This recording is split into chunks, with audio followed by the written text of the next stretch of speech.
everybody. Welcome to the worst show on the internet. I'm JV. I'm Warpig. And I'm King D. And second time's the charm when we ask what is our opinion on the most newly relevant movie, a movie that's more relevant now than it ever has been, given the times. Yeah, coming the times up. we're in. Next.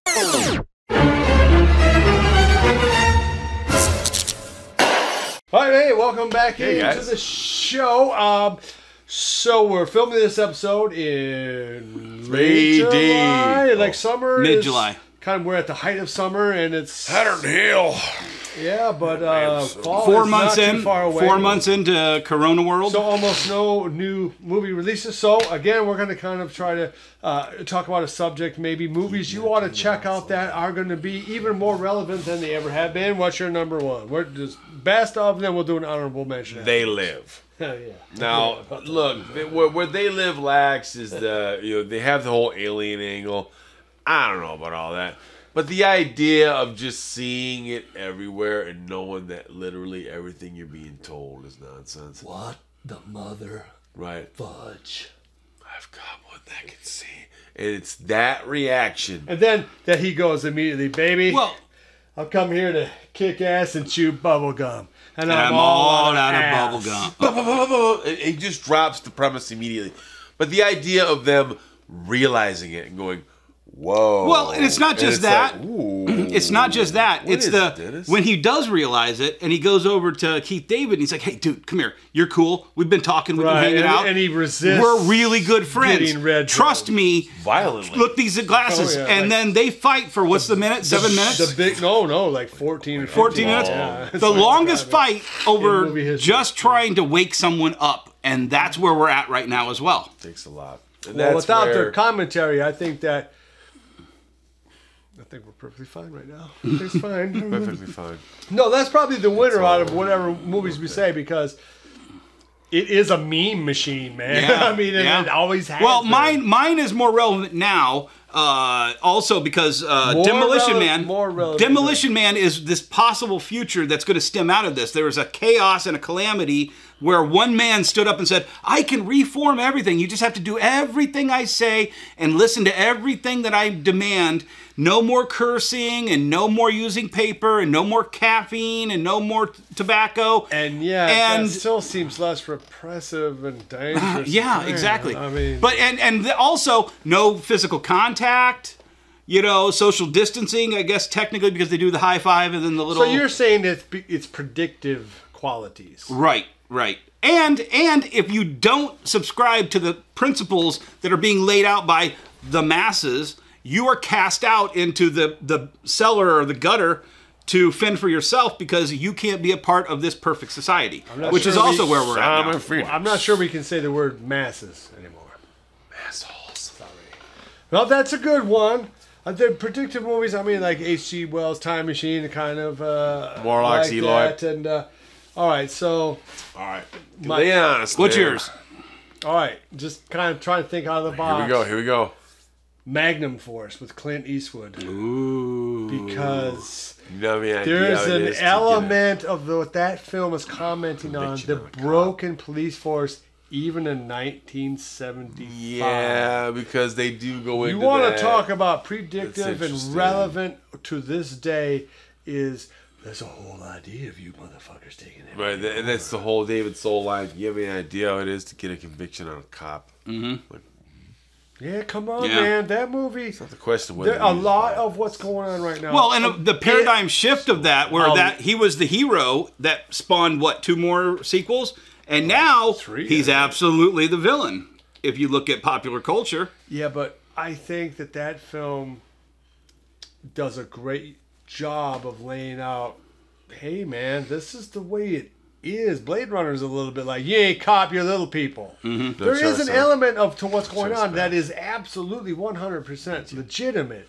And in my other job, I see it all the time, So it's, I think that movie is as relevant as it has ever been. I'd say that. Yeah, for sure. Well, and I mean, I'm the last person... And it's a great movie. I'm the last person to ask about the impact of bad cops. He's the last one you ever want to ask about getting off alcohol. And I drugs. Understand that a handful of bad cops aren't, the entirety of the force. And then Magnum Force, is it Magnum Force or the next one where he gets the rookie, and the rookie wants to do everything by the rules?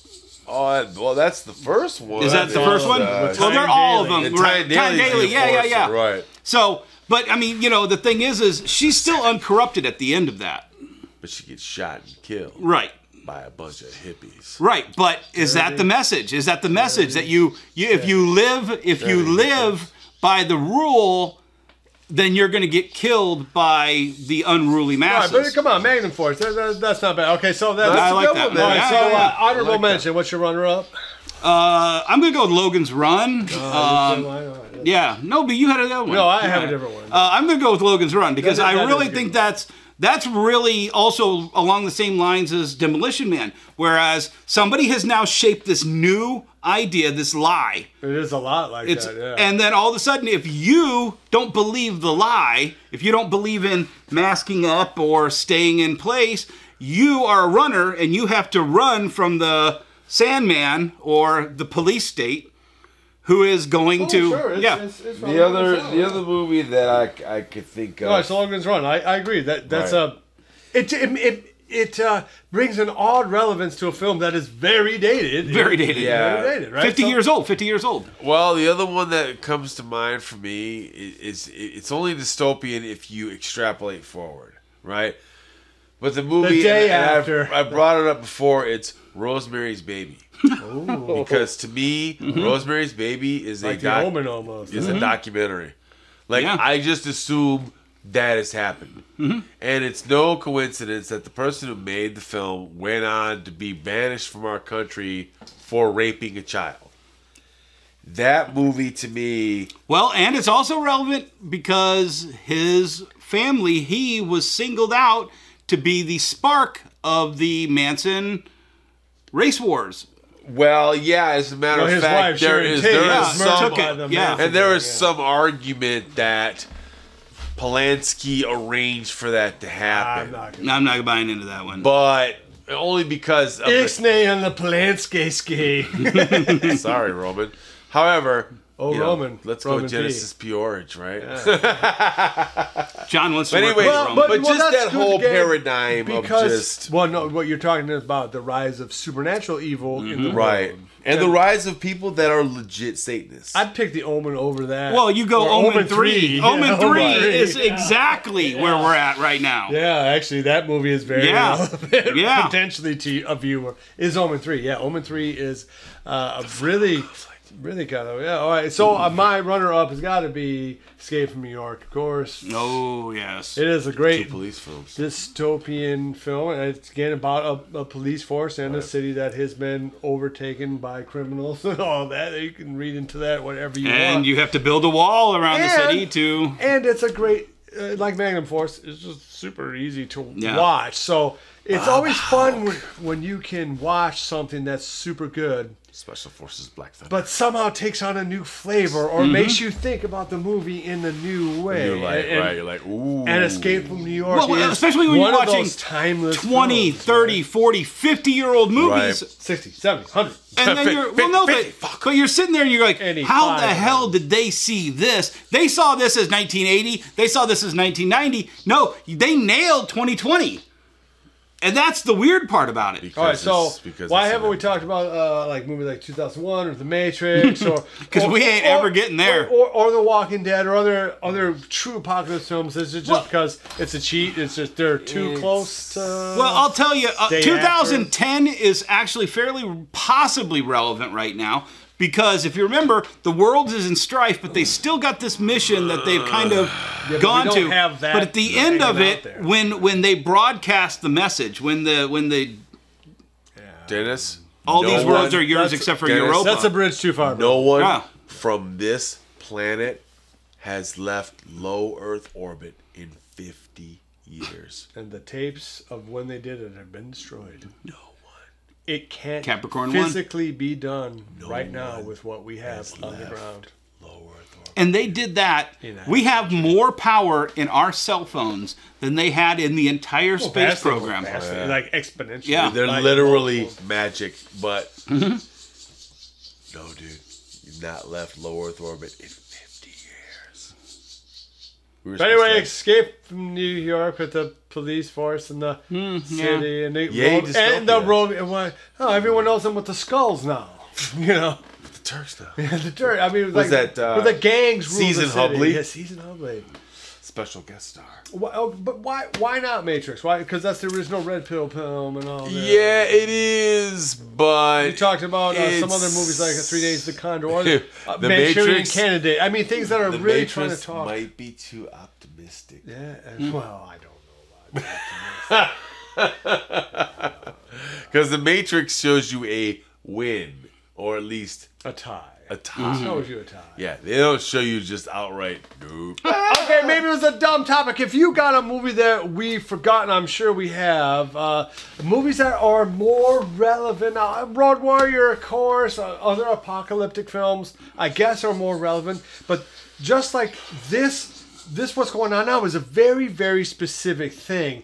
And because it is so specific... in the actors in it, and the main character, so to speak, in the story, and the disease itself, and how it's affected society. When they make the movie of 2020, here's Logan's Run, here's Road Warrior, here's Walking Dead.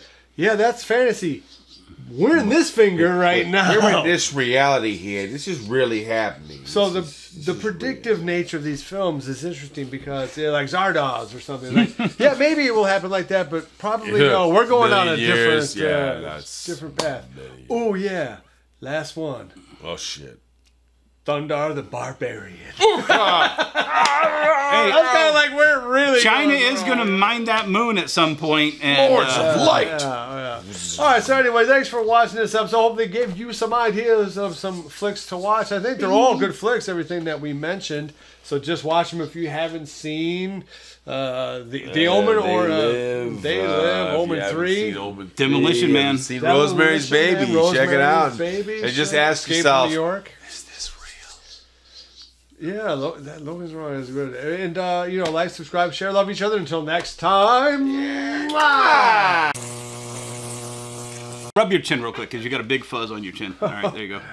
I got to earn money somehow. No, here, hold on. Stop. I'll just pull it. Stop. Oh, God. It's a big... See, right there. It's floating. I feel pretty. It looks like a... dude.